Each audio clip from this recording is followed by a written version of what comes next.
मैं दिल्ली के लोगों को देना चाहता हूं और खासकर हमारे दिल्ली के जो गरीब तबका है, सफाई कर्मचारी जो हैं उनके लिए आम आदमी पार्टी की एमसीडी में जो सरकार है, जो शैली ओबराय मेयर है हमारी, उनके नेतृत्व में जो काम कर रही है, उन्होंने एक बहुत बड़ा काम किया है।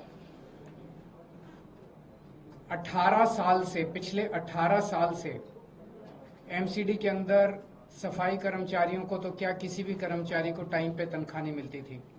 18 साल पहले होता था कि लोगों को महीने की तनख्वाह महीने में मिला करती थी, लेकिन उसके बाद नगर निगम में बीजेपी आई और बीजेपी के कार्यकाल के दौरान 6-6 महीने, 8-8 महीने लोगों को तनख्वाह नहीं मिलती थी टाइम पे।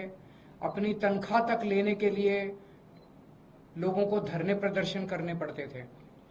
हम देखते थे कि 70-80% टाइम लोगों का धरने प्रदर्शन करने में जाता था, और धरने प्रदर्शन भी कोई बड़ी मांग के लिए नहीं, अपनी तनख्वाह लेने के लिए कर्मचारी धरने प्रदर्शन किया करते थे।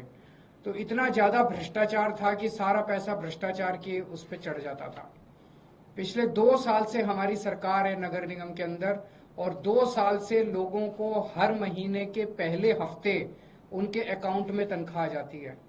पिछले 2 साल में एक भी इंसिडेंट ऐसा नहीं हुआ जब सफाई कर्मचारियों को धरना प्रदर्शन या हड़ताल करनी पड़ी हो।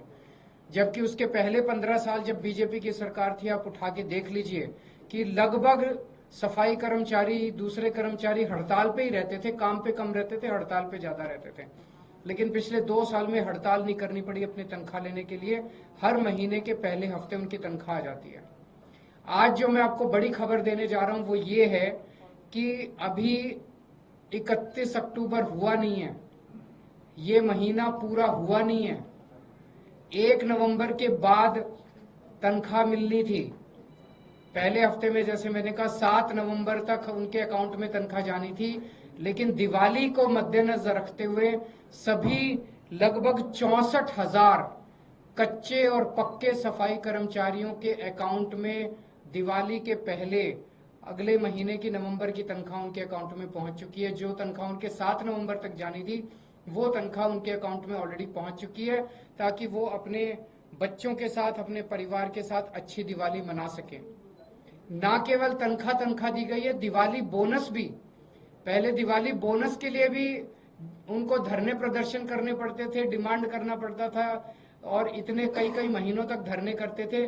दिवाली बोनस भी लगभग 23 करोड़ रुपए दिवाली बोनस उनके अकाउंट में पहुंच गया है। और मैं उम्मीद करता हूं कि इस बार वो दिवाली बहुत धूमधाम के साथ अपने परिवार के साथ मनाएंगे, और ये उन